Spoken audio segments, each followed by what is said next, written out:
Hi there everyone, it is currently the 16th of February 2012 and out here across the Western Pacific today we are watching a fairly strong Madden-Julian oscillation out here, and that's actually producing an area of low pressure over the Philippines today, producing some fairly heavy rainfall. Also looking at another area of convection with unorganized thunderstorms just towards the south of Guam. That's expected to track off towards Palau here in the next several days, also bring in some more rainfall and actually over the Philippines throughout this weekend as well, and also off towards the north you're seeing a deep area of low pressure off the south, or excuse me, off towards the east of the Kuril Islands and over much of Japan though. High pressure ridging in here, and you are seeing a lot of cold air spill towards the south, and that's also towards the north of the stationary boundary that's extending all the way from eastern China across much of southern Japan and just towards the south of the Kanto Plain, where actually the stationary boundary today producing some snow showers out across this entire region where you haven't really seen too much snow yet this year, actually on the eastern side of the Japanese Alps. But that's as far as the westerlies are concerned. I am talking about this strong Madden-Julian oscillation here. And let's pull up one of the indices that kind of put together what the MGO is doing out in this entire region. And usually it's around this, about in the middle of this chart rating here. But once you start seeing it stick out here a little bit farther off towards the top portion of the Western Pacific side right here, especially in the 7 and 6 sector out in this entire region here, that means you have a stronger than usual Madden-Julian oscillation. As you can see down here in the Indian Ocean, not so strong at this time.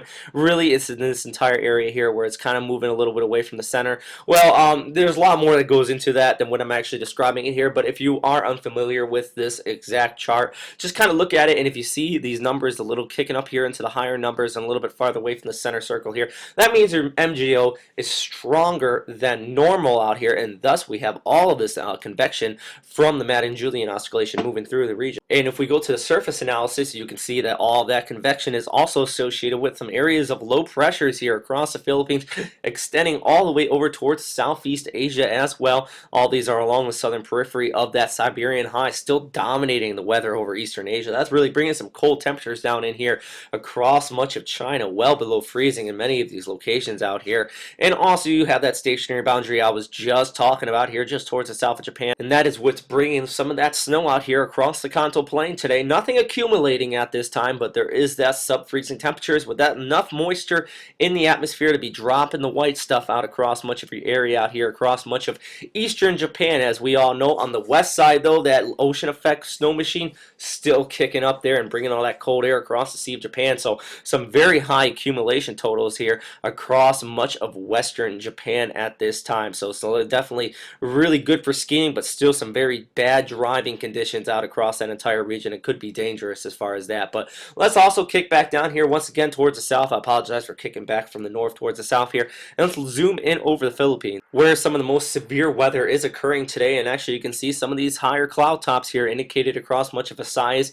You do have some moisture moving onshore across much of Luzon, and even a little high cloud here along Manila Bay up towards Subic Bay as well. So you definitely could be seeing some thunderstorms out there this afternoon as this area of convection continues to persist and run across the country. So going to be seeing some high rain totals here. Let's look at the World Meteorological Organization totals over the past 24 hours and just seeing 71 millimeters here. If we go a little bit up further towards the north across much of a size there, you're seeing actually upwards of 100 millimeters of rainfall in the past 24 hours. So this definitely is occurring over several days, so that's consistently. So seeing upwards totals of 300 to 400 millimeters in some locations along the eastern sides of those mountain ranges where all that moisture continues to push onshore. So with that said, the potential for some mudslides and flooding definitely is there. Have not seen any significant reports out of those regions. If you do see some reports and you are watching any some of these viewerships down here in Visayas and Mindanao, I would definitely like to get reports from you so I can pass them on to everyone here as well. But let's look at the GFS model outlook, and looking at today, we are seeing this area of convection over the Philippines. Was talking about this next one here just towards the south of Guam. Now that's going to continue to push off towards the west, and that's going to result in even more rainfall throughout the weekend there across the Philippines. But this is one other thing I really want to strongly stress here, is that by the early part of next week, both models, No Gaps and GFS, the two main ones I like to use for these updates, are both picking up on a weak tropical system here in the South China Sea. Nothing fairly intense. Actually, about 2 days ago, I was talking about the same pickup on the model outlook, so I don't expect anything significant to come out of this, but a possibility of a very weak tropical depression. Max damage out of this is going to be out of rainfall, especially as this moves off here towards Vietnam. Could produce some flooding conditions there as well. And furthermore, would all this other precipitation continuing to flow out of the Philippine Sea on towards Luzon, Visayas, and Mindanao there, you could be seeing some further rainfall, thus increasing the likely chance of flooding in that country. But that is all for right now. Here's a look at the total precipitable water vapor in the atmosphere at this time. Just want to leave this with you here at the end of this update, just showing all these areas in red are where those highest areas of precipitation and moisture content is in the atmosphere at this time, thus indicating that we do have all that convection there across the Philippines. So if questions, comments, or suggestions, as always, please post them in the comment box below, and please stay safe out there, everybody. Have a great day. Bye.